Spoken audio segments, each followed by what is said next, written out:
Morning, everyone. My name is Sam Ki Chang. I am the coordinator for the China Working Group.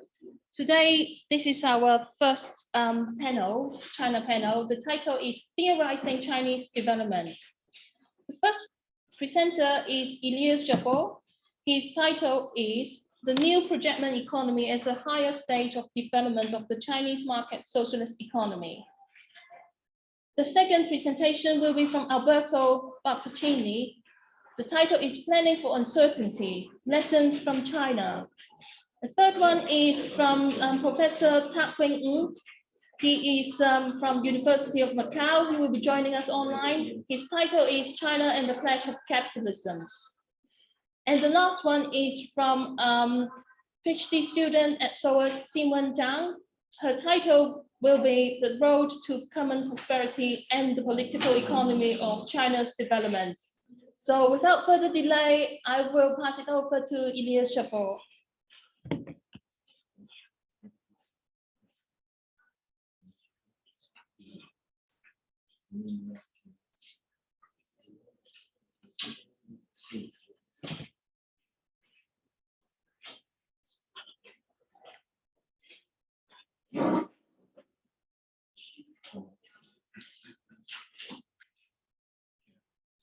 Hello, everyone. My name is Elias Jabbour. I'm a professor of political economy. I need to see you in the camera, sorry.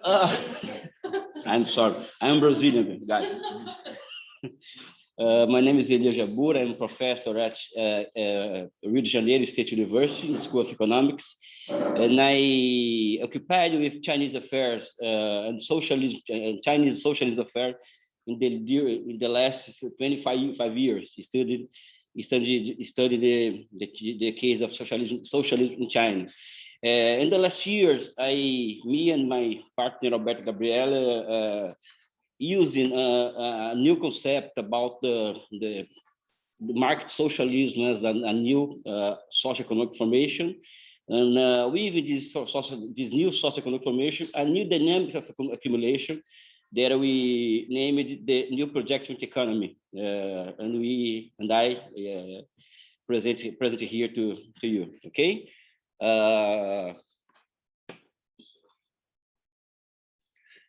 50 minutes for each one, yeah. The hypothesis shed light to the reasons why Brazilian economists, Inácio Rangel concept of projectment economy. Inácio Rangel is a famous.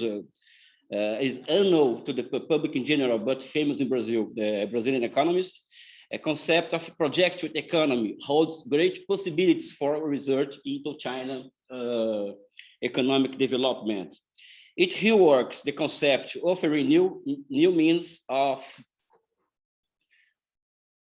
determination and validation criteria to make it equal to the scope of the phenomenal currency underway in China. Issues addressed include surmounting Keynesian uncertainty, creative destruction planning, monetary sovereignty, and the test adhesion pact. And this is the new regularities in Chinese economics. These are taken up as categories offering empirical support for the new projectment economy concept. The argument concludes that the new projectment economy is the higher stage of development of the modes of production dominant in the new socioeconomic formation. In this new socioeconomic formation, different modes of production cohabit in the same time. At the same time, for example, the socialism, the capitalism, the little agriculture, the collective enterprises, a lot of modes of production in movement there. Dominant in the new socioeconomic formation that emerged in China as a result of the economic reforms begun in the 70s.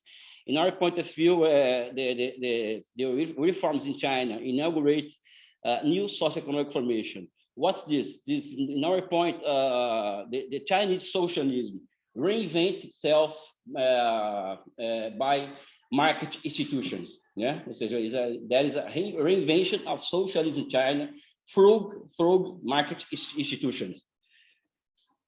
the starting point is the agrarian reforms in 7/8.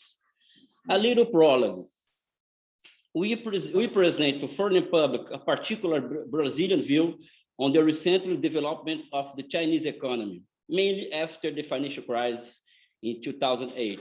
As perceived, this presentation is in itself an attempt to fill a theoretical gap regarding the recent economic development of China.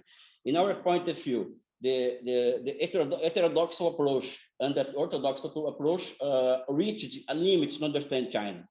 And now, as we work in the Hegelian concept about the concept manifest in the real movement, this is a real movement in China, but a lack of concepts, a lack of categories, and a lack of theories to understand this phenomenon. And now it's very common that people who want to understand China today, since Marxist point of view, until new classes, China is the new capitalist state, for example. I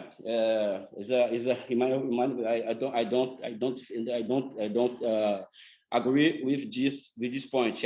I think new historical form appear in China now, and in our point of view, is the great challenge to social sciences in general is discover what the content in this new historical form. That development is the direct result of the Alberto, yeah, you studied planning, yeah. That development is the direct result of a new and superior forms of economic planning that appeared in China. Its root cause is the integrate of disruptive technologies such as big data, artificial intelligence, 5G, internet, and the more recently quantum computing to the real economy. That enhancing the state's capacity in planning, selecting and executing hundreds of projects simultaneously. It was the impression when I had the first start with the react of the Chinese react against the financial crisis in 2008. It's not only a fiscal package. Is 96 conglomerate state-owned conglomerates executing 1,000 of projects. Yeah? And this execution showed to me a lot of things. One thing that I call my attention in a first vision is the inauguration the new and higher forms of the development economy and the human domain in nature reach another patamar, another point. Yeah? These novelties in economic planning make the Chinese development process, in our view, the greatest theoretical and conceptual challenge for the social and human sciences in our epoch. And launch a question, Sanki, I will be honest. I think this question in the last 3 days. No? The projectment economy as an possible, and Alberto Gabriele too, is a possible political economy of socialism. The socialism that appeared in China, no? Not general socialism. No? His book, Elements for a Projectment Economy, was written when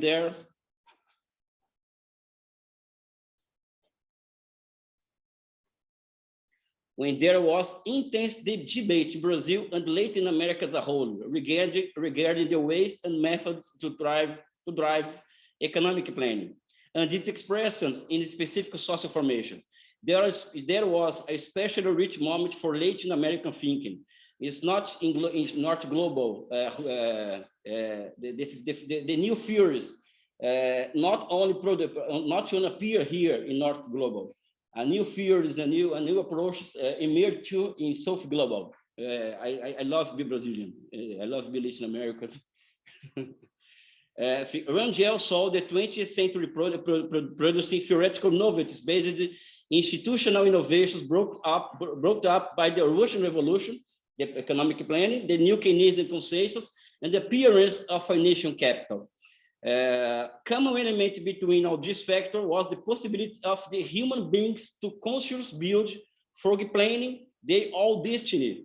The art of designing projects has become a profession relying upon a 2-week scientific base. Rangel tries to transform the projectment in a science beside the planning. The aforementioned book by Rangel was an attempt to turn into science the making of large-scale projects, thus replacing the irrational action of engineers and economists driven by the short-sightedness of private companies. In Rangel's point of view, economists and engineers in a projectment economy will be social agents, not agents of private companies. Projectment economy is a possible political economy of socialism. We highlight the correlation between the new projectment economy and socialism. First and fundamentally, reject notions of socialist based upon a so-called checklist. In Western thinking, the socialism is a checklist. Socialism is A, B, C, D, E. We reject these notions. In the creation of abstract and a historic criteria, such as a Kantian transcendental categories under which societies should abide to fulfill their socialist goals. In my point of view, Hegel, for example, was expelled from the West. Unfortunately, the Marxism, the Western Marxism is a Kantian Marxism in my point of view. It's not a dialectical Marxism. It's not think near from a dialectical think. In other words, transcendental socialism proposed to know only our own cognitive faculties, in which objects are only possible a priori, outside of time and space. We believe socialism, me and Alberto, socialism should not return to transcendental methodologies. Hegel himself, in his own historic time, overcome that perspective when he developed the understanding that concepts are realizable in real movement. In China nowadays, you can observe a concept realizing in a real movement. Discover this concept is a great task to us. That is both Hegel and Marx. The prioristic views are displaced in a move from subjective structures into objective ones, which means to make a fusion between theory and history. The people in general use the old theories to understand a new phenomenon. It's it's not a materialist approach. In this way, socialism, a topic little visited in Marx in this work, should be seen as a historic form, gaining form and content along the real movement. So also we recognize that socialism revolutions took place in countries less developed. It's clear that the development of productive forces is a fundamental task, without which the conditions for the new and superior forms of production relations cannot be created. Furthermore, we add that the socialist project in the world is still at its initial stage, historically conditioned by the existence of a dominance of modern production worldwide. A quotation by me and Alberto Gabriel. The exception is found in some points raised in his critique of the Gotha program. Everybody here knows. According to Marx and Engels, the proletariat use its political supremacy to gradually extract all capital from the bourgeois. This quote is a Communist Manifesto. To centralize all the instruments of production into the hands of the states. That is, the proletariat organized into a ruling class and decrease as quickly as possible the total of productive force. It's not invention of Soviet Union or Chinese the task to develop the productive forces. However incipient fog, it's consensual that a new type of political power, the socialization of strategic means of production and planning, are all fundamental attributes of socialism. Its political form and institutions of people's power are still in construction. I discussed about that sometimes with Zhang Shangma about this question about the people's power institutions in Constitution China. Having made these remarks, two questions arise. Which historical form characterizes and distinguish socialism in China from Western capitalism and other forms of socialism or transcendental or Kantian socialism? What historical form appeared in China? This is a great question of our thesis. And this economy based on large scale projects and aims itself, considering that capitalism can also be driving with this dynamic, or it is the expression of a new and particular historical form of socialism, or seja, the projectment economy. In other words, an economy based on large projects can be an expression of a new particular historical form of socialism. In my point of view, yes. We consider the initial exercises of political power at village and neighborhood levels in China. It's very controversial point. As the first steps of historical process to construct a popular democracy, as they have been critical to mobilize society against COVID-19. Therefore, this presentation, the article presents the category of test adhesion pact. In other words, the combination between the state and people in China to combat the COVID-19.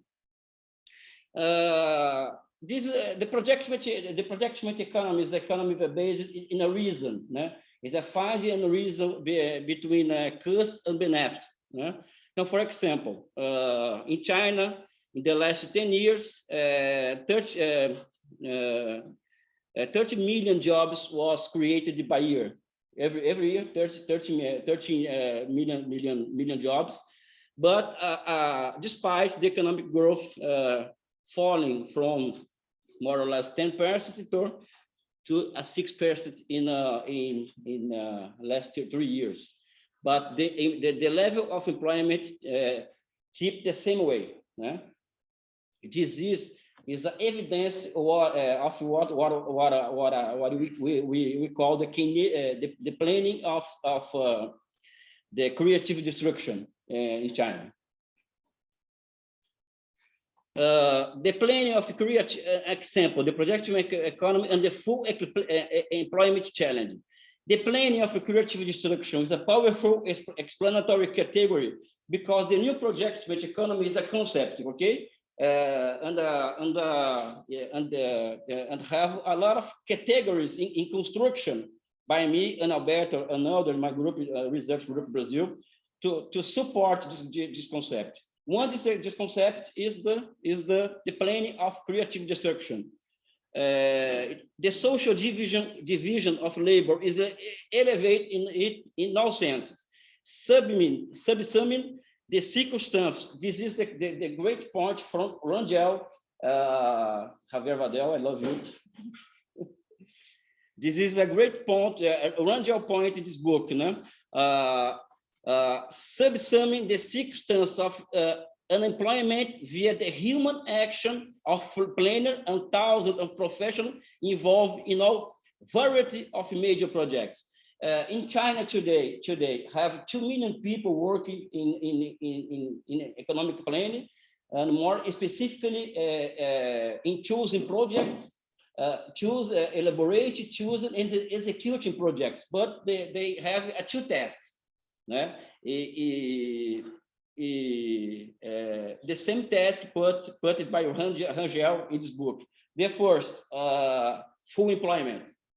The maintenance 5% of unemployment in China. This is a great task. In the second task is the catching up between China and capitalist countries. In my point of view, during the 10 years, more or less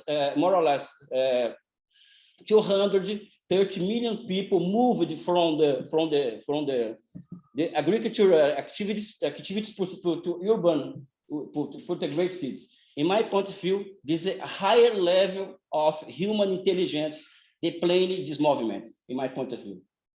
One One Brazil was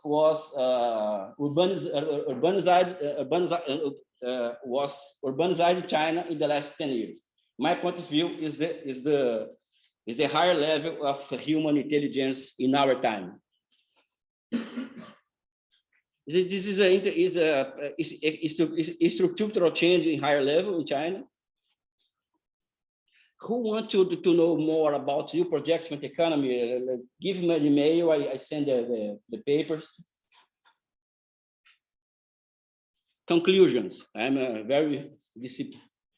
In this presentation, it's having possible to move forward at least one step in the research agenda regarding what it has been agreed to call the new projectment economy. The major challenge taken here, which does not mean that such research need not continue, we begin now, was define new determinations for the concept in question. The line of reasoning that this projection is elevating the role of rationality to ascendance of the production process was shown to be fundamental insofar as the empirical data of offered points of theoretical validation for the hypothesis advanced there. In this approximation, the concept in question, 4 categories were outlined. The possibility of surpassing Keynesian certainty because the public property is dominant in industry and in the banks, different capitalist countries. The plan of a creative destruction, the deliberate utilization of monetary sovereignty, rational use, and the tax adhesion pact. Each of these categories mirrored what Rangel described, the 2 strategic means of reason, of rationality, which are embodied in overcoming, this is the good point, overcoming unemployment as a circumstance and scheduling the new disequilibrium by introducing new technologies, using the mind, using the reason to introduce new technology and introduce new contradictions in the economy. Using empirical data, it was demonstrated that it's completely possible to apply this original concept of national real to open up new opportunities for theoretical contributions capable to explain the Chinese phenomenon as a whole. In our point of view, what's the last thing, Sanki? What's the great question for me? What a historical form appear in the real, in the concept that appear in real movement China? I believe that the socialism in China today is the reason transformed in tool of government. This is a great difference between China and the Western capitalist countries. In other words, the socialism is the new political power forms with the science in the common. Thank you so much.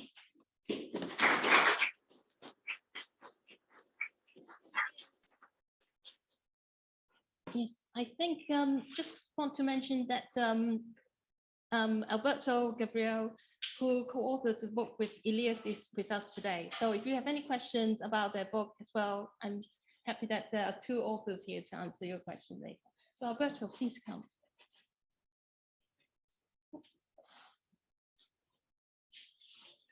Yeah. Okay. You can change your name. Yes.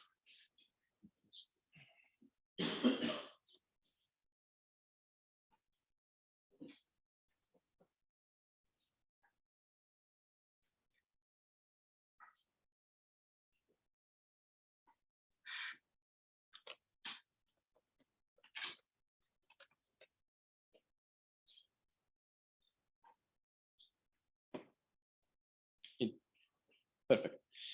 So hi, thank you for having me, even if I'm just a student. I really appreciate this opportunity. This paper was originally conceived when here in Italy there was a bit of discussion over the so-called plan of recovery and resilience. And there seemed to be some room for selective industrial policies, thanks to the Next Generation EU program. Many politicians and academics called for a stronger presence of the state, especially for prevention strategies, but virtually no one was suggesting we should take a look at China to draw examples from, which I think was absolutely natural to do, since China has a long tradition of planning and prevention strategies. So most of you probably won't learn much about China today from me, but hopefully you will find it an interesting attempt of presenting some features of the Chinese economy in a positive light to an Italian audience. So let's briefly define resilience as the ability of a complex system to maintain dynamic sustainability over conditions of high uncertainty. When it comes to economic system, these notions translates into the capacity to endure exogenous shocks and the flexibility to rapidly react, adjusting to new conditions. The basic intuition behind the paper is that a profit-oriented economic system is doomed to face serious problems in the attempt of building resilience, and that in a market economy, public planning might be a necessary tool to enhance dynamic sustainability, and I believe China is a great example of this. So my perspective is informed by a Marxist view of competition as a highly coercive mechanism, which imposes the logic of capital over individual will and defines the margins of subjective choices. The constraints that competition imposes to firms, in particular the emphasis on static efficiency and cost minimization, are among the main reasons behind the lack of resilience of the capitalist system. Firms under a soft budget constraint have the capacity to sacrifice short-term profits to guarantee dynamic efficiency under uncertainty. But the more the competition, the more rigid is the budget constraint. So the firm will be unable to give up static efficiency. So the erosion of inventories, liquidity reserves, redundancy in production capacity, and even of salaries and working conditions are all direct consequences of the boundaries that competition imposes. And all of the above compromise the capacity of firms to manage unexpected events. And of course, the most harmful consequences of this will be suffered by the workers, which in these systems are mere inputs that firms are bound to minimize. So a substantial difference between Western capitalist economies and the Chinese one is the opposite attitude regarding the redundancy of production capacity. In China, it's common to produce more than that would be considered optimal in terms of profit, to build factories with higher productive capacity than it would be immediately necessary, and to ensure that each producer has access to multiple suppliers. This is made possible by large presence of the state-owned enterprises and the public control over the banking system, so that the financing of production does not rely entirely on market. In such a way, it becomes possible to maintain high level of employment and investment even during problematic periods. And we've seen investment going up in China even during crisis. And I find it quite revealing how the mainstream economic language cannot express these highly successful characters of the Chinese economy without using somewhat deprecatory vocabulary, like overinvestment or excess in productive capacity. This is, of course, because in a profit-oriented economic system, redundancy is a sin, is a synonym for inefficiency and excessive costs. But, and here I quote Makeda, it is precisely in times of crisis such as the present one where the inefficiency of the public sector translates into social macro efficiency. Another obstacle to resilience is globalization. Competition pushes the quest for global labor arbitrage, which fosters imperialistic relations between countries, and the internationalization of production. This, of course, is dramatic for peripheral countries, but poses serious problems for imperialistic countries as well, because offshoring production has a very asymmetric impact over the employment of involved countries, both in quantitative terms. So there's going to be some more unemployment in the imperialist country, but also in the qualitative sense of the tasks performed by the workers. So you see more and more core countries that are dismantling their productive capacity. And I believe it was very grotesque to see the United States not able to produce face masks, which sounds like a very easy task, for such a long time. And on the contrary, peripheral countries are learning by supplying, which is to say, are more and more able to absorb new technologies due to their skilled workers, and might soon be able to rival in terms of innovation. And I believe this has been an explicit strategy of China of the opening up and participating so deeply in global production chains. A second critical aspect of global value chains is that they might be more exposed to disruption risk. The interruption of production in an intermediate node can propagate throughout all the production chain. And since the same supplier can serve multiple chains, the disruption can also spread among sectors. This is of course true for every production chain, but the international character of global value chains exposes them to additional elements of uncertainty, such as unstable relations between countries, epidemics, just to name the most recent ones. And the growing complexity of networks translates disruption risk into a systemic danger. And even though the COVID-19 pandemic was the most evident and persistent disruption, this phenomenon does not require unpredictable exogenous shocks. It is, on the contrary, quite frequent. As showed in a vast literature review on supply chain network design by Aldrighetti and many others, the adoption of prevention strategies proves to be efficient in the long run, allowing the reduction of losses and reactivation costs in case of adversity. Yet the global competition is what can preclude their implementation even to firms of international reach. This is especially true for suppliers in peripheral countries, which are subjected to obligation imposed by their multinational counterparts that are equipped with monopsonistic power. What I would have loved to do at this point, and hopefully I will someday, was to dig deeper into the specifics of planning practices in China and their constant evolution, their experimental approach.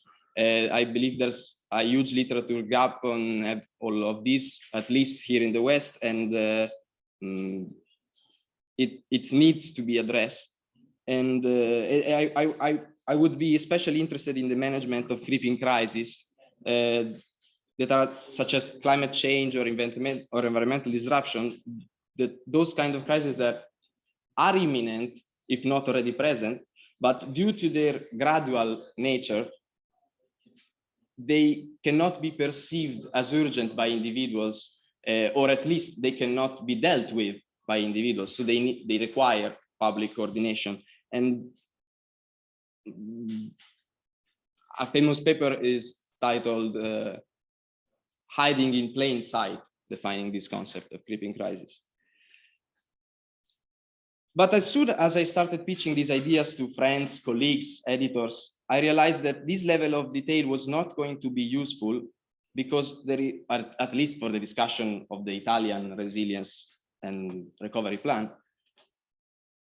because there is still a lot of confusion around the nature of China. So many told me we could not draw examples from China because we're a liberal democracy. Some other told me it's just a capitalist, China is just a capitalist country, so there is not much to learn from, etc., etc. What I found weird about this attitude is that they seem to be more interested in how to categorize China, in how to call it, rather than discussing what's to like and what's not to like about the Chinese path. I would say this happens mainly because it is very difficult for us in Italy to be exposed to the detailed information about China. So the easiest way we have, maybe the only way we have, is to conceptualize it through dichotomic categories.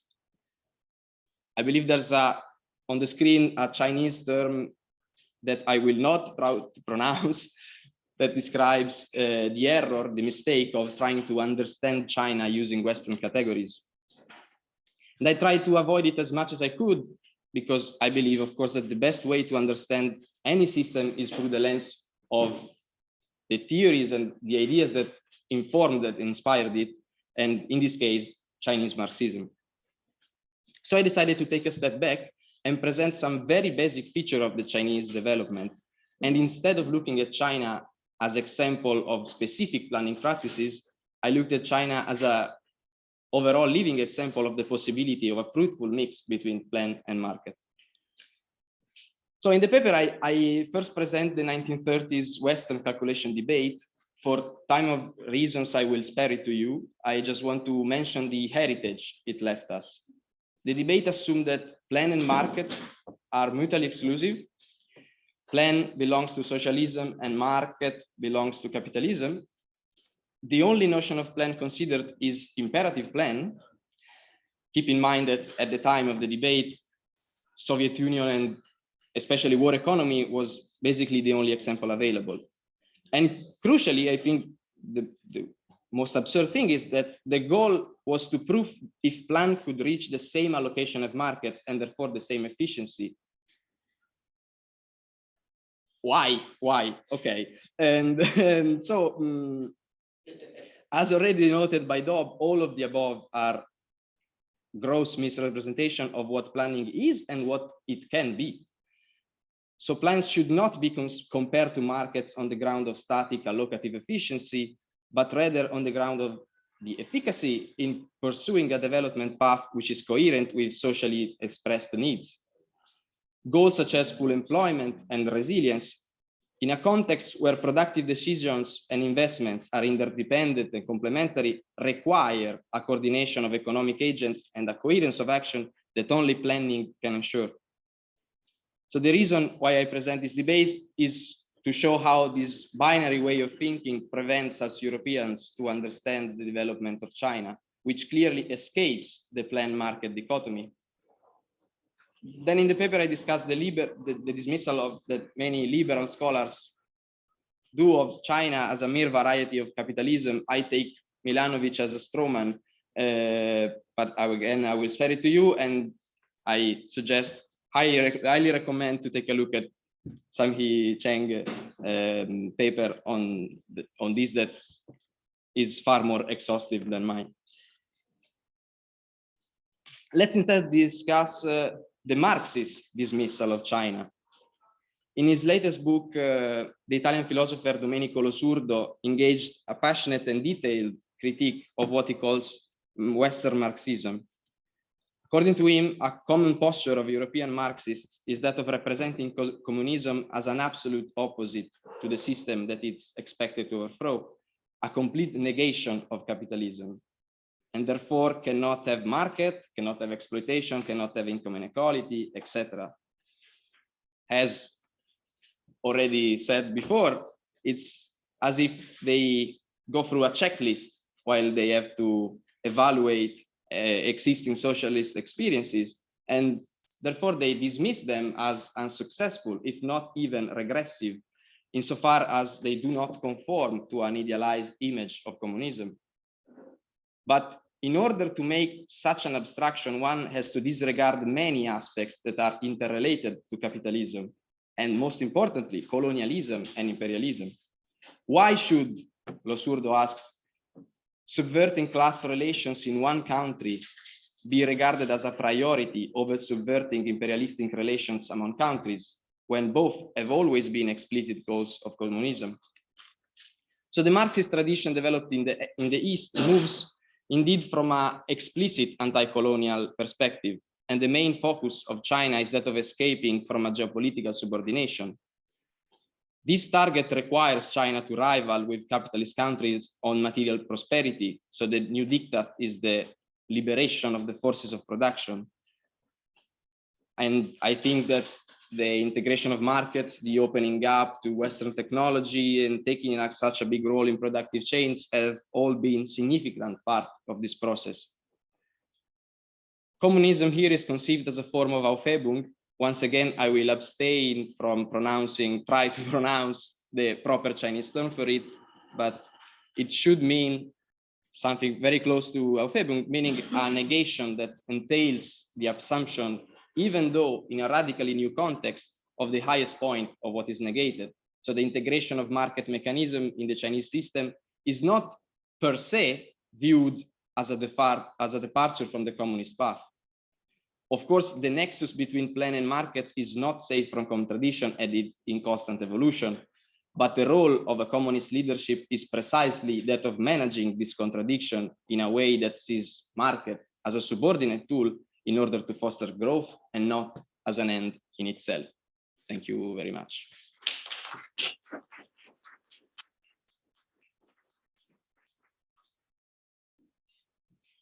Thank you very much, Alberto. Okay, so thank you for the presentation. And then next is Professor Zhang.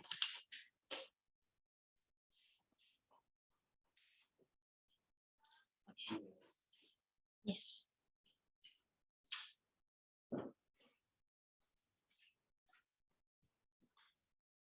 Right. Yeah, we can see your screen. Thank you.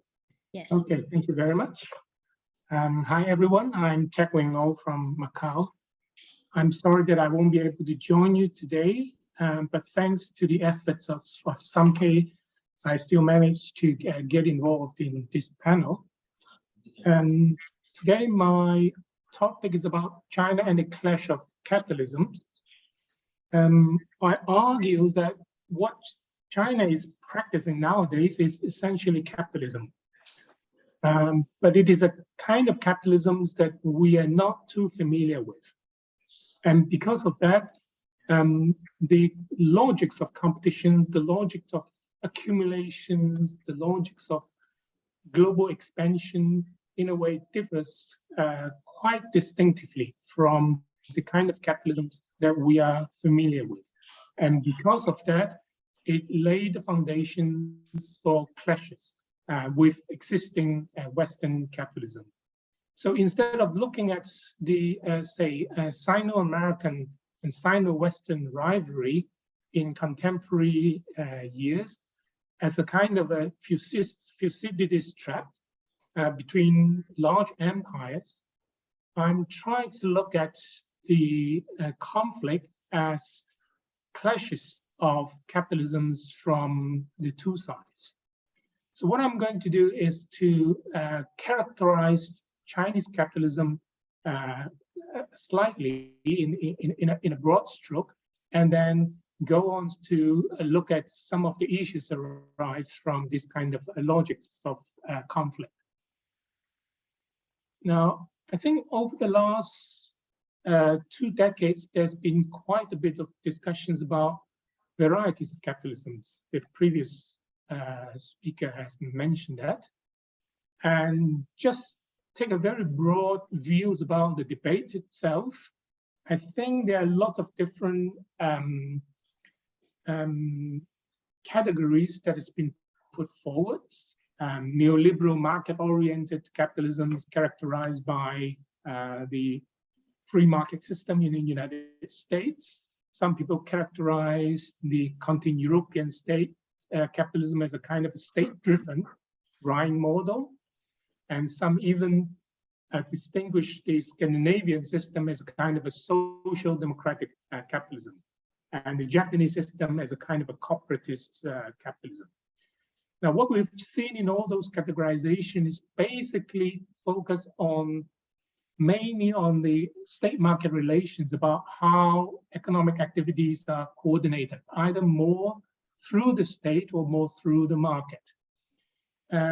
But what I'm going to argue is that this, at best, represents a kind of a shades of gray distinctions between different versions of rather similar types of capitalism. And for China, this capitalism doesn't fit into that shades of gray. It's a different color, but still it's capitalistic in the sense that it's relied on extreme commodification, profit-driven urge for maximizing accumulation, etc. So very fundamental principles of capitalism put forward by Marx and perhaps Bonani, but with a rather different way of organizing things. So what I'm going to tell you is that I characterize China's capitalism, its distinctiveness, in 6 different aspects. And I believe that these are rather fundamental aspects of difference between China's capitalist system and the Western capitalist system.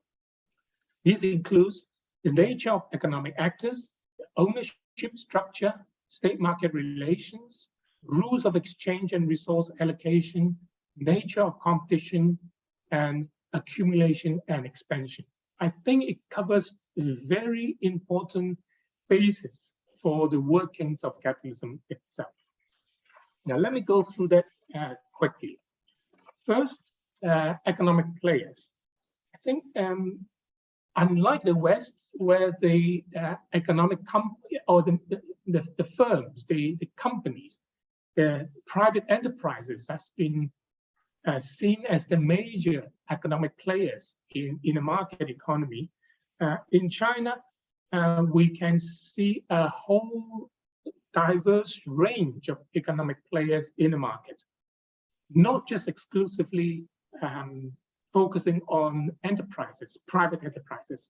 We have state players, we have social actors, we have individuals playing equally important parts in the market.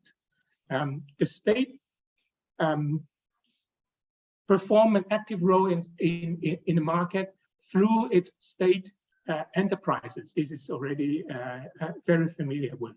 But even social actors like universities, hospitals, even religious bodies, temples, they also run businesses. They also aim at profit-making projects, which compete with other enterprises in the market in more or less the same way as a normal economic players.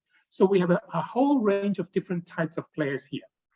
And what is interesting about that is because the nature of these players differ, and because of that, their rationale, their basic goal in taking part in the market activities are not exclusively focused on profit making. And I'll go back to that shortly. And more than that, many of these players, because they are not enterprise per se, with a presumable, ostensible function of making profit. Hospitals are for taking care of the patients. Universities are for education. So they have a different types of functions, but they switch their roles freely in between different functions, between offering public service and profit making. And this makes the game rather different and interesting. Next, ownership structure.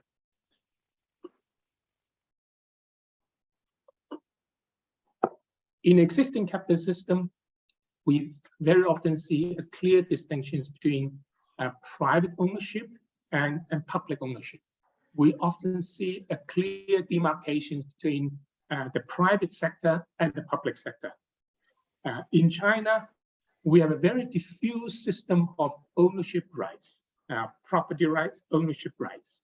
There are lots of hybrid businesses that you cannot clearly distinguish between whether this is a private or a public.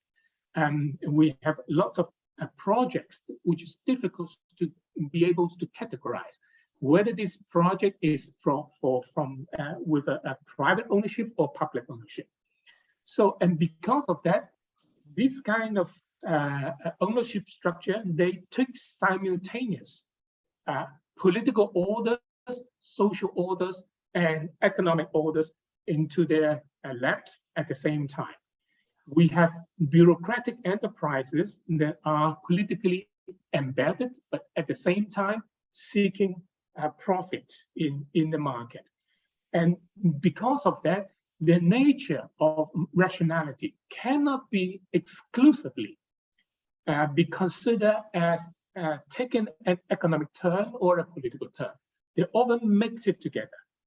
And because of that, they simultaneously responded to market signals and political incentives.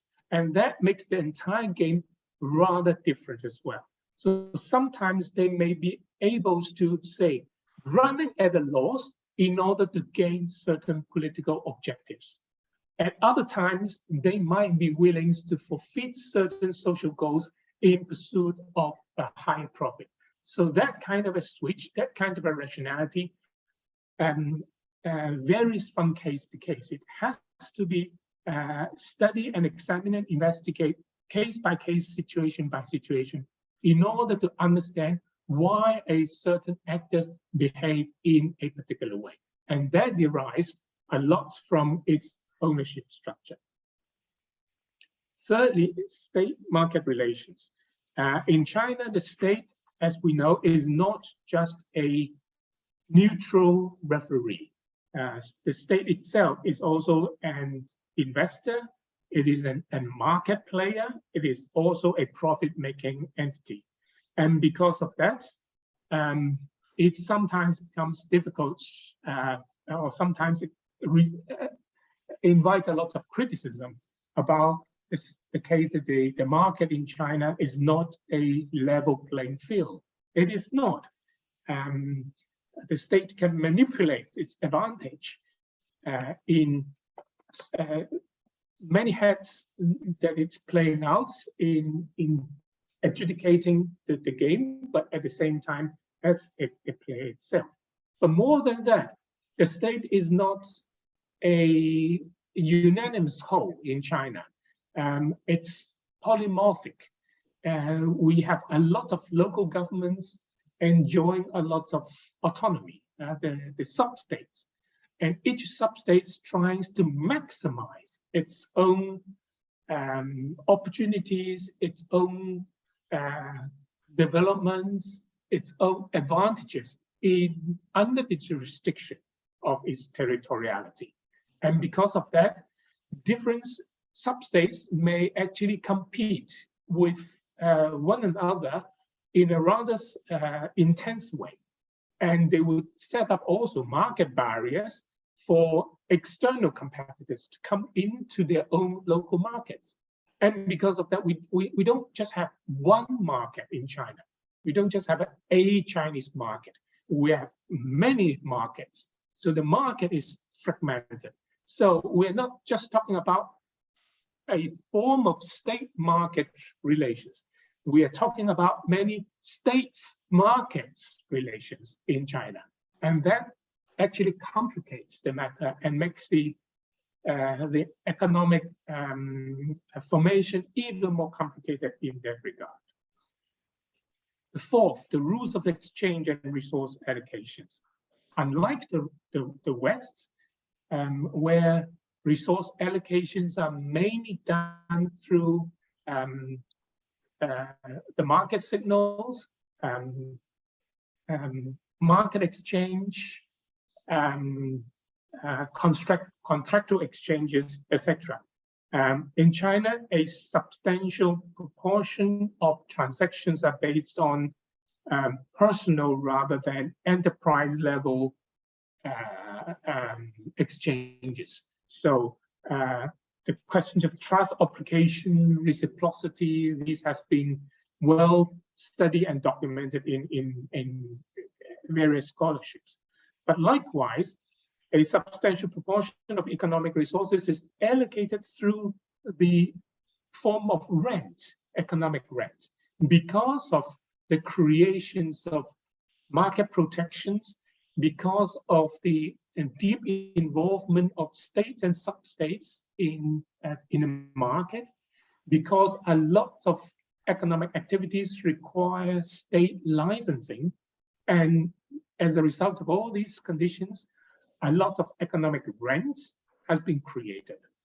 And very often resource allocation is not just based on profit, but also upon the creation, allocation, and transaction of those economic rents. Arguably, this is one very important source of revenue for enterprises, in addition to profit. If an enterprise just focuses exclusively on profit, it's going to lose out to its competitors, who's relying a lot on rent and profit at the same time. Fifthly, the nature of competitions. Intensive competitions in China, there are lots of monopolies. You see that the state enterprises more or less control all the upstream industries, the banking sector, telecommunications sector, transportation sector, energy sector, etc. They're all monopolies. But even under those conditions, they are still very intensive and sometimes cutthroat competitions between and among oligopolies and monopolies. So the nature of this competition is also obscure and in a rather different form from the Western system. And more than that, very often the competition among enterprises, even for private enterprises, is not just a competition for efficiency and for profit. Sometimes competition is for scale, to make it bigger. Sometimes the competition is for political influence, to be able to have a bigger say in a certain provincial, county, prefectural affairs.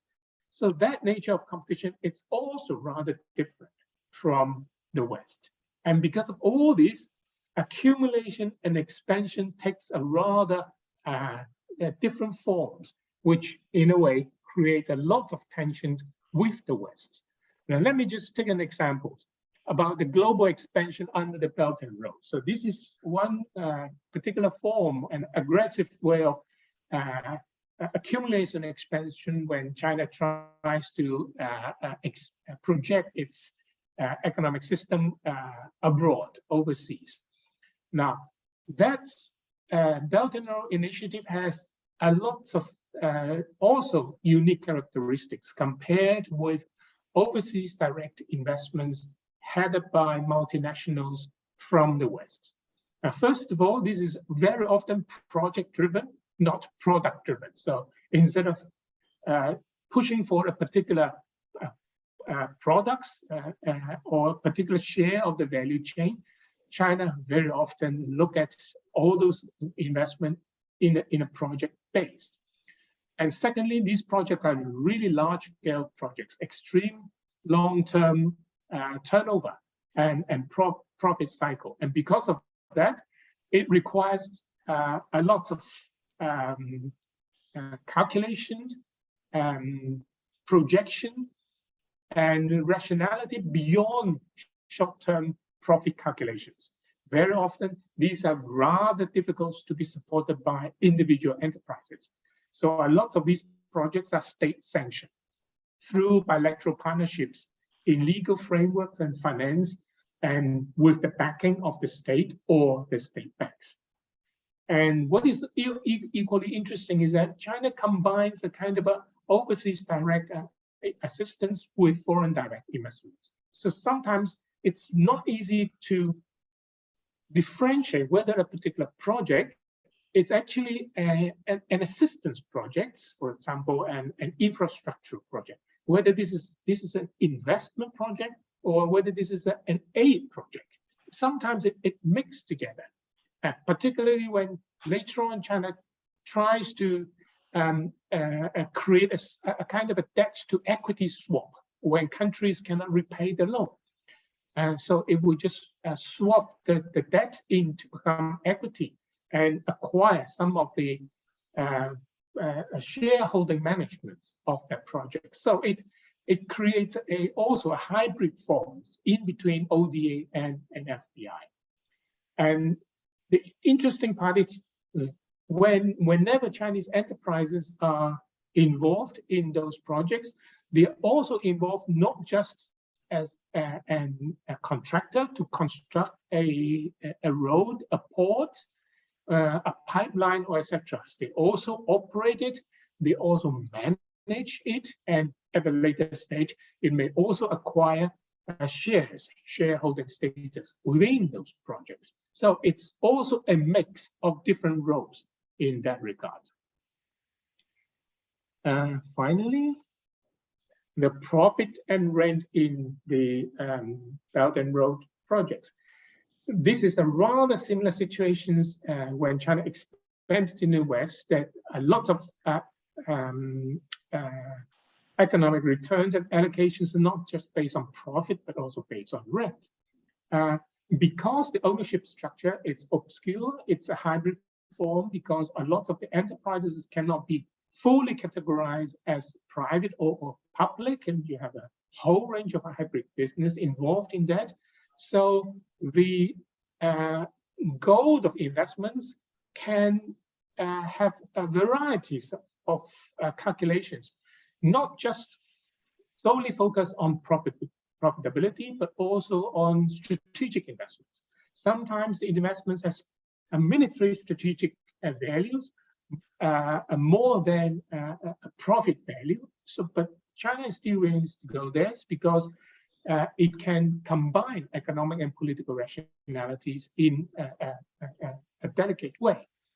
And even though sometimes it's spearheaded by private business, because of the hybrid nature, the state can also exert a high influence in those China enterprises. And interestingly, the state allocation of rent domestically can also exchange for unprofitable returns. What do I mean with that? A private company can invest a project overseas, of course, with state support, heavily, strongly, with a long profit cycle, and at the end, not really returning a good profit. But why are these enterprises still willing to do so? They are willing to do so because domestically, those enterprises rely a lot on the rent allocations extended by the state. So they may be running at a loss overseas, but they are running at a gain domestically because the state will see, you are doing that kind of an outward investment on behalf of the state with a broader interest of the state in view.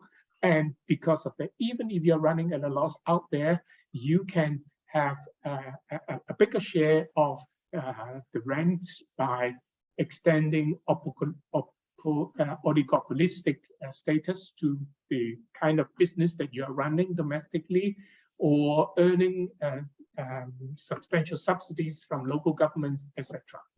Now, because of all these, the logic of global capitalism, global accumulation, is vastly different from the West.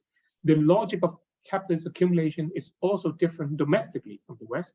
And a lot of the Western enterprises are complaining that they are suffering from unfair competitions, either within China or unfair competitions or aggressive takeover by Chinese enterprises with discrete rationalities, etc. And that get together create a lot of tensions between the traditional, conventional multinationals and enterprises in China. And because of that, I argue that has becoming a clash of capitalisms, because both sides started with a very different ball game. The nature of the rationality of the two capitalisms work rather differently, although they have a lot of overlapping and intersections in the playing field globally. Because of all these fundamental difference, they are competing in a rather different way. And that kind of a different way gives rise to a clash of capitalism, which I don't see in the short-term future can resolve in a satisfactory way. So I'm expecting more of those kind of competitions and clashes will occur in the years to come. So I'll stop here. I hope that I'm not going too fast, but I hope to leave a lot of rooms for discussions and debates. Thank you very much. Definitely. Thank you, Zhang. Yes.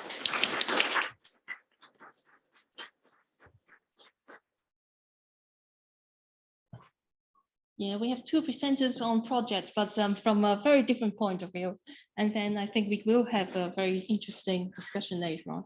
Okay, the last presenter is Xinwen. Xinwen, are you ready? Please, yes, unmute yourself, open your video, and if you have any files to share, just feel free to share it now.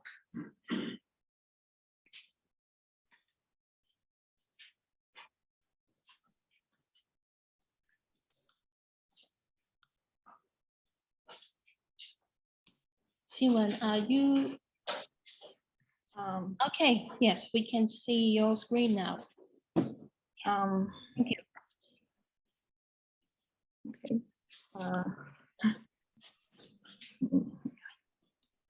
Hi, everyone. My name is Xinwen. Thank you very much for this opportunity to participate and present my work.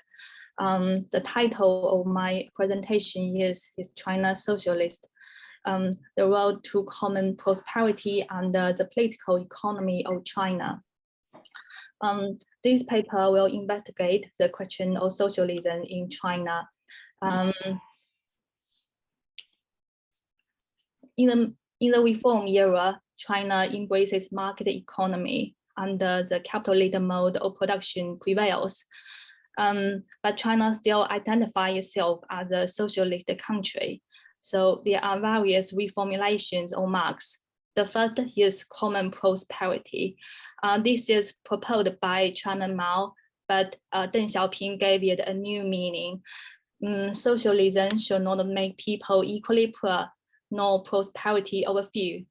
By separating socialism aims and means, Deng Xiaoping argued that socialist aims can be achieved with market economy. Also, some traditional socialist aims, such as the expansion of state sector, are now considered as means rather than aims.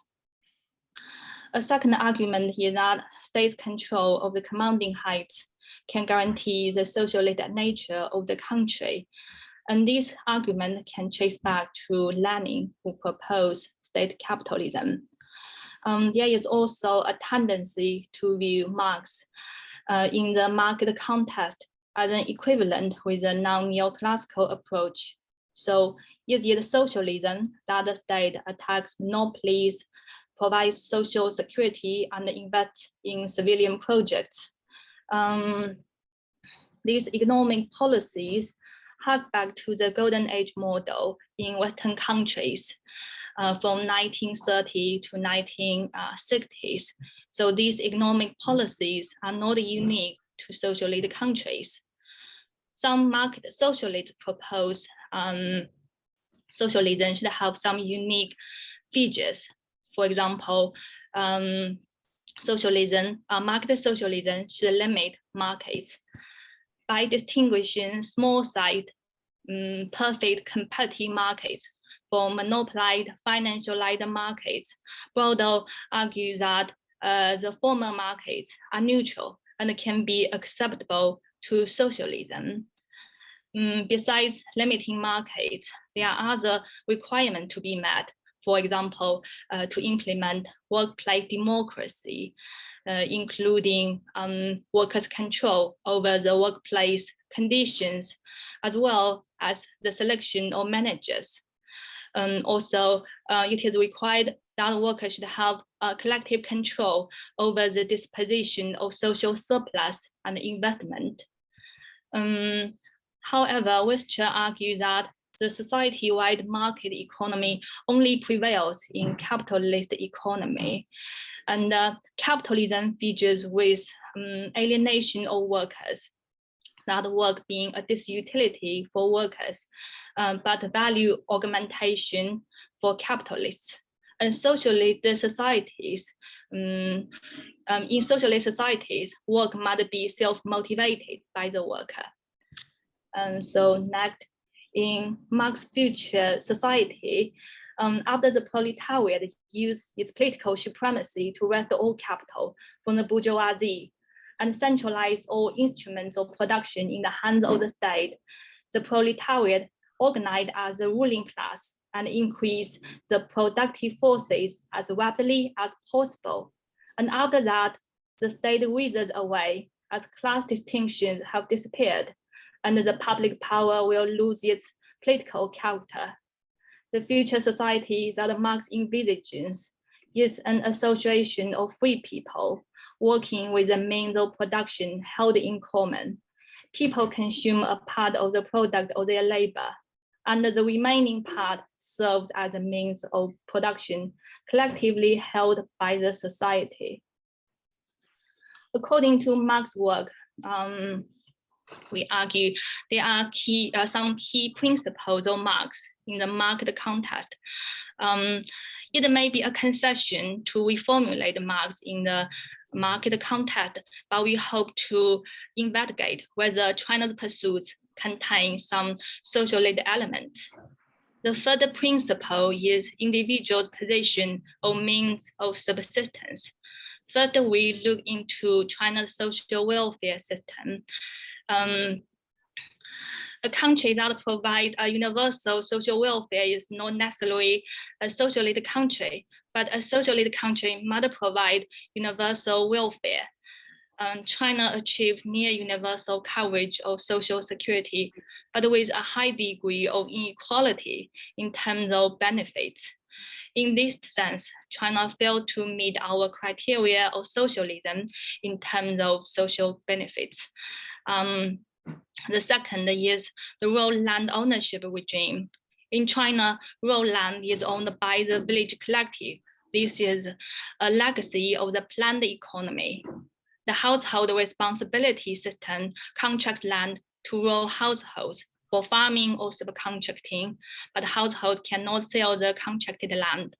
It is said to prevent land acquisition and guarantee peasants' homes or means of subsistence. Rural land privatization should be avoided. However, this rural land ownership arrangement have some problem. The further is the small-scale farming generates very limited income for rural households. And the second is it is by restricting peasants' right to exit to protect their usufruct rights. The second principle of Marx is entitlement to a share of means of production held in common. There are also divided opinions on this point. Some scholars argue that this entitlement to a share of means of production held in common is nominal, but some other socialists argue that the proceeds of public property can be distributed as social dividends among citizens. We argue that although public property is held in common, proceeds of public property in the Chinese context, that is proceeds of state ownership, can be viewed as product of public property and can be distributed among citizens. But there is not an institutionalized mechanism in China that allows individuals to access proceeds of public property. So the third principle is a certain degree of equality. In Marx's future society, in the early phase, distribution is according to people's ability, and in the higher phase, distribution is according to people's needs. In the market context, we think that a distributional equality and equal opportunity is also required to make it a socialist country. But China has a high level of income and wealth inequality. And the fourth, a big state is not necessarily a feature of socialism. The future society that Marx envisages is an association of free people. It is in the transition phase to socialism that means of production is concentrated in the hands of the state, and after that, the class withers away. Therefore, China fails to meet our criteria for socialism. We argue that China will persist in the transitioning phase. There is an argument that contemporary China is a transitional form between capitalism and socialism. And to build socialism, the society must pass through capitalism to destroy the pre-capitalist classes, free proletariat from pre-capitalist social relations, and build a self-sustaining production dynamic. Therefore, this temporary deviation can be justified with a return to socialism in the future. We contend that China will persist in this transitioning phase with a mixed economy of state capitalism and a capitalist economy, and a return to socialism is very unlikely. because the party state is part dependent. They want to preserve their own existence rather than wither away. Moreover, the competition between the left and the right may strengthen the state's power by restraining the bourgeoisie. In China, some radical leftists argue to return to the pre-reform era, and this proposal is repellent to most people. So the likely outcome is to return to the middle path, where the state sector augments and the state's power strengthens. The China model, featuring with big state and big investment, hark back to the golden age model. We argue it is rooted in this prolonged transitioning phase where developing productive forces remains the priority. Second, capitalists as a class are less influential on state policies than they are in a capitalist country. But these features do not indicate socialism but state capitalism. However, the China model can still provide some benefits. First, the China model facilitates China's industrialization process that absorbs surplus labor will lead from the subsistence sector. Most of the third world, except for South Korea and Taiwan, failed to complete the transition from pre-capitalist feudal society to capitalist societies because it requires the simultaneous modernization of agriculture that will release surplus populations and the growth of urban industry. Secondly, China promotes poverty reduction and balanced growth. And the third, China pursues a production-oriented growth model. And the fourth, a big state may restrain big capital. So my conclusion is China failed to meet our criteria for socialism, and China will persist in this transitioning phase to socialism with a mixed economy of state capitalism and the capitalist economy. And finally, the China model stems from this transitioning phase where developing productive forces remains the primary concern. So I will stop here. Thank you.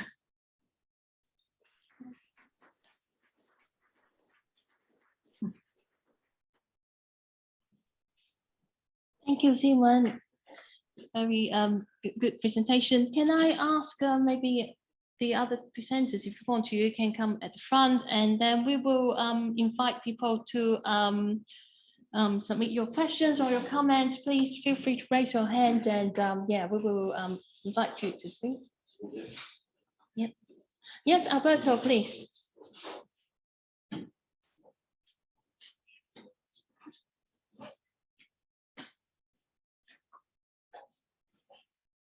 Yeah, hi. So as Lian mentioned, I'm the co-author of this book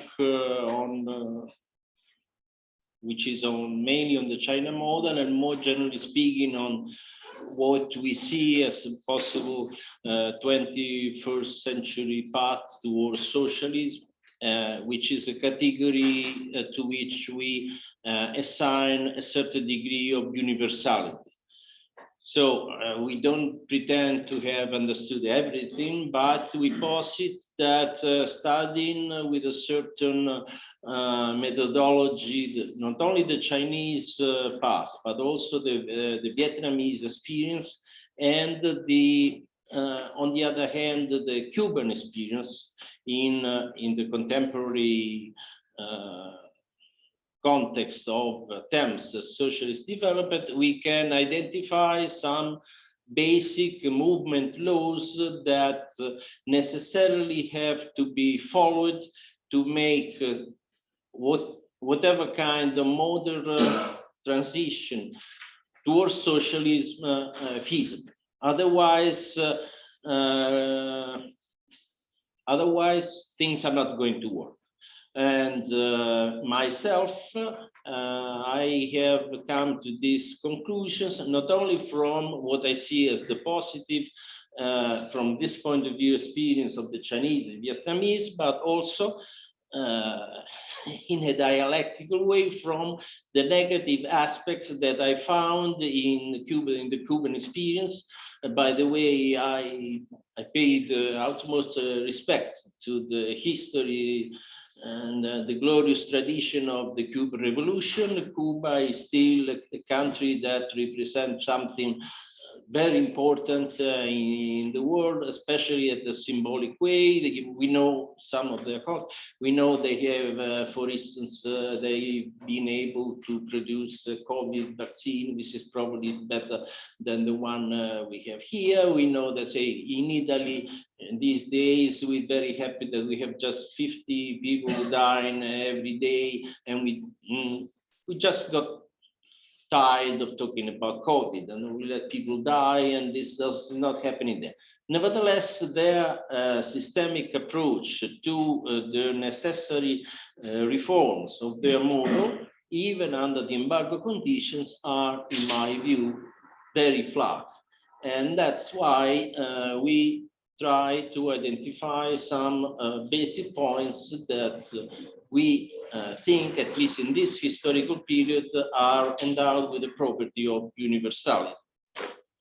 And then, well, there are so many different issues. I wanted to refer to this last intervention, which I found very interesting. They're all very interesting, but this one, I would say, I would agree with this lady, say 95%, apart from some terminology issues. So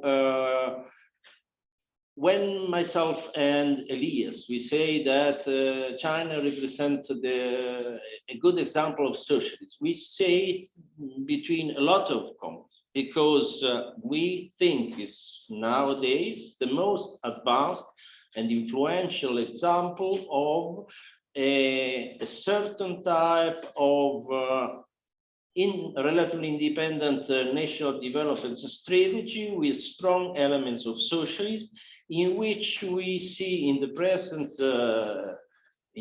moment a certain hegemony of the socialist element, and very, very generally speaking, of existing and perspective elements of the socialist mode of production in a mixed economy where different modes of production coexist. But we surely do not think that China is a full-fledged example of achieved socialism. And we don't have a crystal ball to be sure that this development path that has been so successful with all its contradictions so far will not encounter major problems in the future.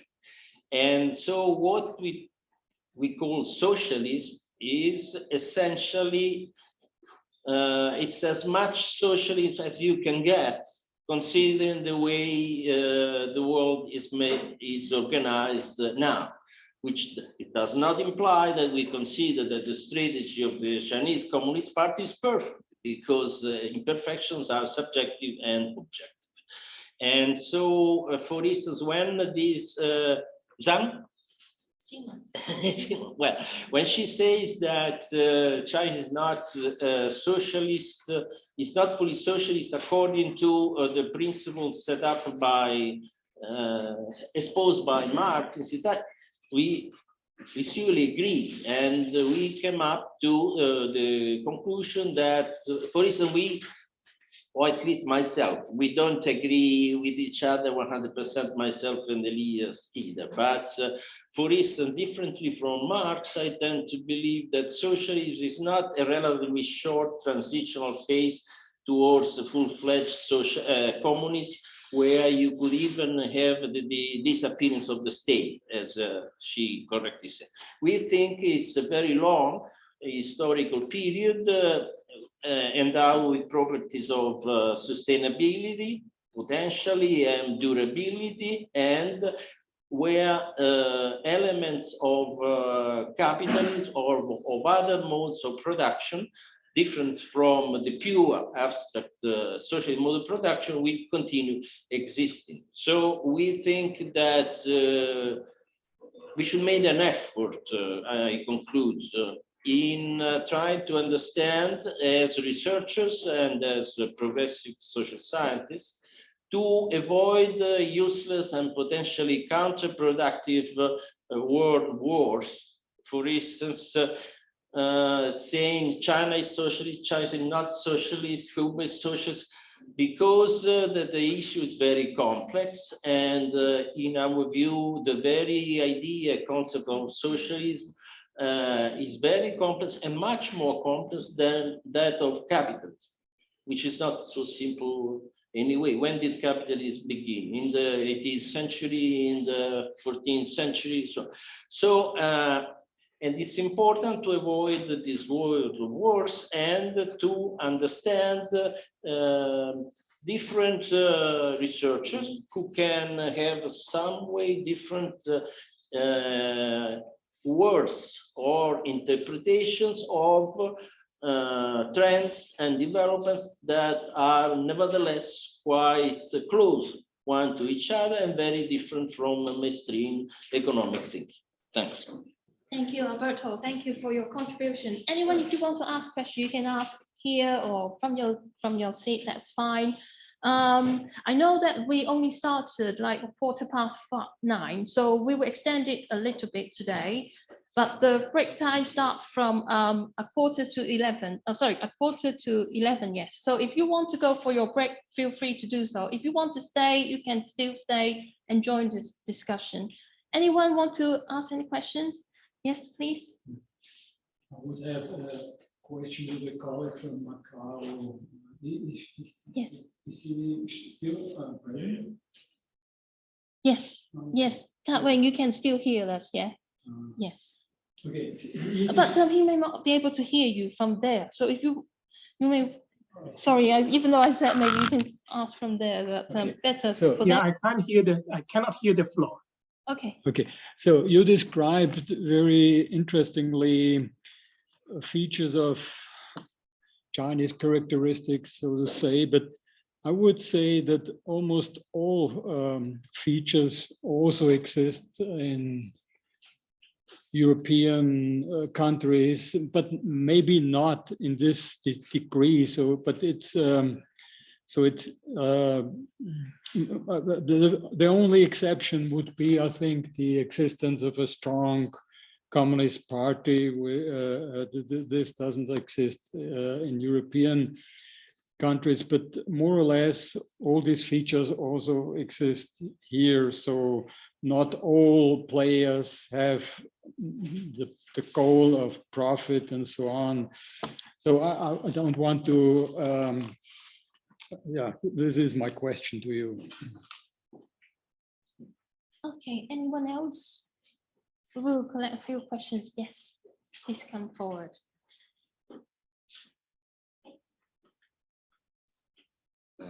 Hello. I had a question for Xinwen Zhang, if I pronounce it correctly. Okay. So you mentioned that on the basis of the Marxist theory, you cannot recognize China as a socialist country. So I was wondering whether you have a more personal opinion on that, and or if there are other more libertarian approaches and theories to which you would look at, either in the Russian tradition, such as people who have debated about the destiny of the Soviet Union, or looking at other traditions entirely. Thank you. Cheers. Okay, I also have a question myself as well. Thank you for all the presentations. I just wanted to clarify just one point, because Alberto quoted me in the presentation. Thank you for your comment, by the way. But I criticized the theory of varieties of capitalism. So I do not see China as a variety of capitalism. I actually argue against it. I argue that China is a transitional economy. If you want to listen more, I will be in the next panel, so I won't take up the time here.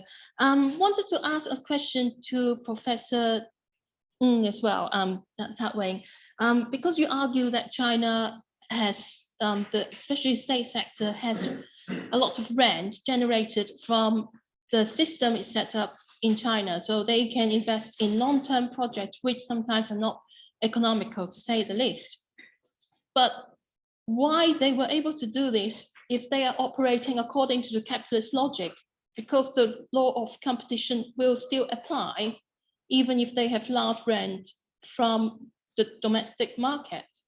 So why are they able to operate differently? If you're talking about the accumulation, the wealth, Chinese corporations, even if they are state-owned, they are still not as big as the international MNC, multinational corporations. So how come China is able to use whatever you call the profit, the rent they generated, and invest in productive investments elsewhere? So wanted to ask you that question. The other one is for Xinwen. You argue that China is a state capitalist economy, but you also very sure that it is in transition to socialism. Now, if you argue China is state capitalism and is operating according to the logic of capitalism, again, how can you explain that it is not to capitalism? So these are my questions. Thank you. If we do not have any more, I will let the presenter to respond first. Wayne, do you want to go first? Yeah. Sure, thanks for the comments. I'll respond first. Just a quick response to the earlier comments that a lot of the characteristics can be found in Europe. To a minor extent. I lived in Europe for 20 years.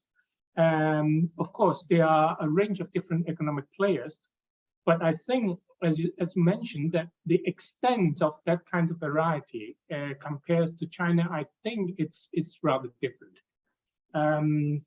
The kind of the complication in the ownership structure, the prevalence of economic rents created by all these state licensing practices, I think is quite incomparable. So in that regard, I would say that these are not a marginal activities or the marginal characteristics in the capitalist system in China, but they are the major characteristics of capitalism in China. And that differs from the other systems. And because of that, I categorize China as capitalistic. So it's not a fundamentally different system because it's still looking for profit. It's still looking for certain degree of rationality, economic rationality. Of course, if they are totally 100% different from all that, then China is actually a totally different system. So the idea that it's still a capitalist system, but it differs in a very substantial degree in all those aspects, is precisely what I'm arguing, that because of that, even though it's working in a capitalistic way, it creates tensions even among the capitalist camp about how accumulation has to be achieved, how competition has to be achieved globally, etc., etc. Now back to Sun Qi's question. If I understand you correctly, you're asking why China is able to support all those projects, or the central government is able to support those projects that are not profitable in the long run. And my argument is that it's being able to do so because the state itself, it's a rather extractive entity. As I said, the state itself is profit-making as well through a lot of state enterprises. And actually, if you look at the Forbes top 500 world 500s, there are large number of Chinese enterprises in there. And those top Chinese enterprises are almost without exceptions state enterprises. And they are also without exception state monopolies. That means they are making huge profit as well. That profits comes from its monopolistic status, oligopolistic status within China itself, extracting a lot of rent and profit from its own citizens. And because of that, the state accumulates all this wealth, and this wealth, instead of allowing all these profits to be reinvested in more profit-making activities, the state itself can also afford to invest in projects that it sees itself as fulfilling the long-term interests of the state itself.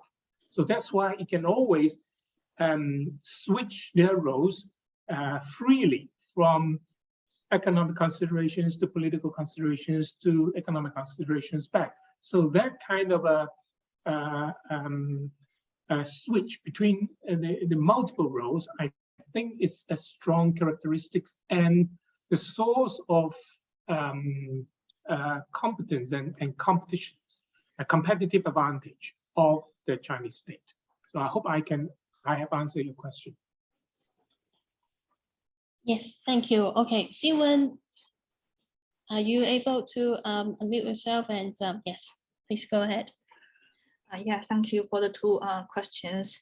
The further question is whether we can draw some lessons from Russian tradition and some liberal theories. I do learn a lot from the literature on the Russian states. The Communist Party states. The literature on whether the Communist Party states have become a new ruling class or a new ruling stratum, and they divorce with the masses. Some scholars argue that Russia was hijacked by the bureaucrats on the road to socialism and was forever stuck on the road to socialism. I also hold the same opinion, and this relates to my answer to Sanki's question that China is in the transitioning phase to socialism, but I also argue it is very unlikely that the state exits this transitioning phase. But we also have some benefits in this when China stays in this transitioning phase. That is, developing productive forces remains a priority. I'm not sure whether I have answered your question. Thank you. Thanks. I think we can take it further later on. Yes, please come ahead.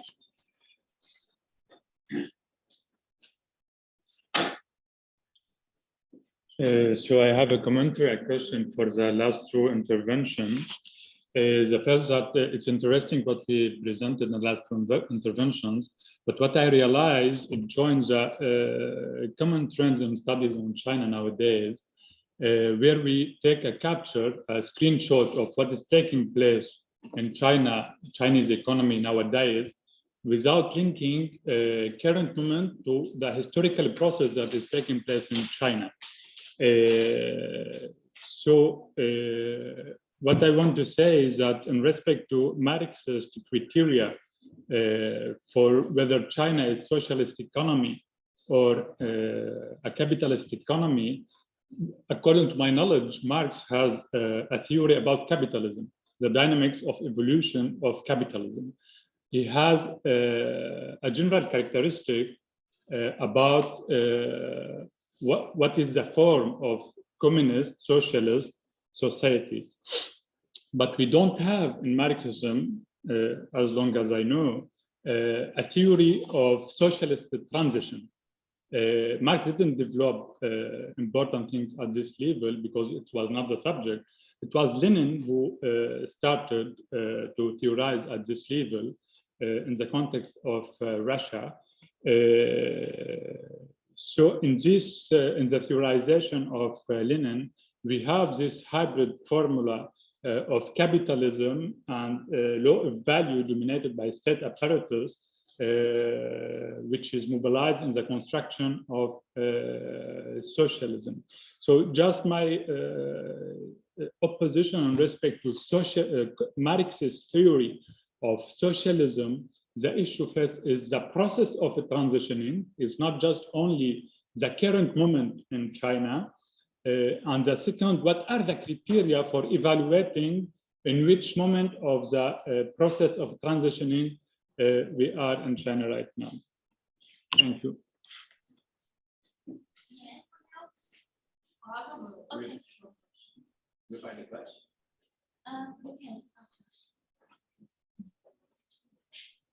Okay. Hi. My question is also to the last two speakers. I was actually wondering whether you could give me a couple of reasons why you would think, like, what would be, because if you do not consider that this is a transitioning phase towards socialism, what's the advantage of kind of like not going full-blown capitalist then? Like, what does the government gain from just, you know, having this kind of weird model that says it's going towards socialism, but you would think it's not? So why not just go, yeah, full-blown capitalism then? Thanks.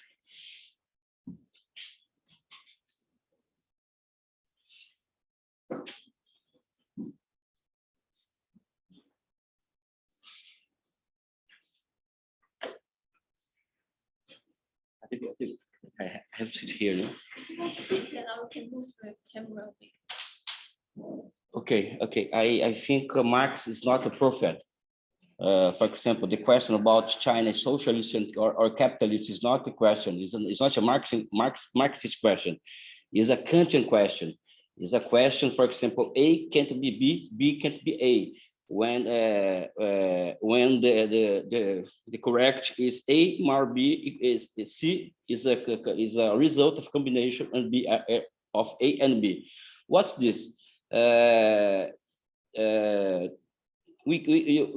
want to understand the dynamics of modes of production in the periphery of the system. For example, in China is a socio-economic formation where coexist and cohabit a lot of modes of production, and the public mode of production, the public property is the place where generate the accumulation cycles, accumulate a spillover movement in China. It's not a private property. This is the first point.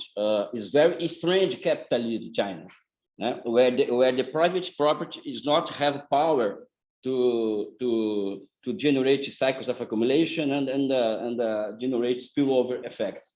This is one point. What's the Marx criteria for socialism? I don't know. Marx wrote some points about socialism because Marx was materialistic man. He's not a prophet. Marx wrote something about socialism in a critical program, program, but Marx don't put a criteria to this is a socialism, this is a capitalism. Yeah? This is the point. Yeah? I think some key and others.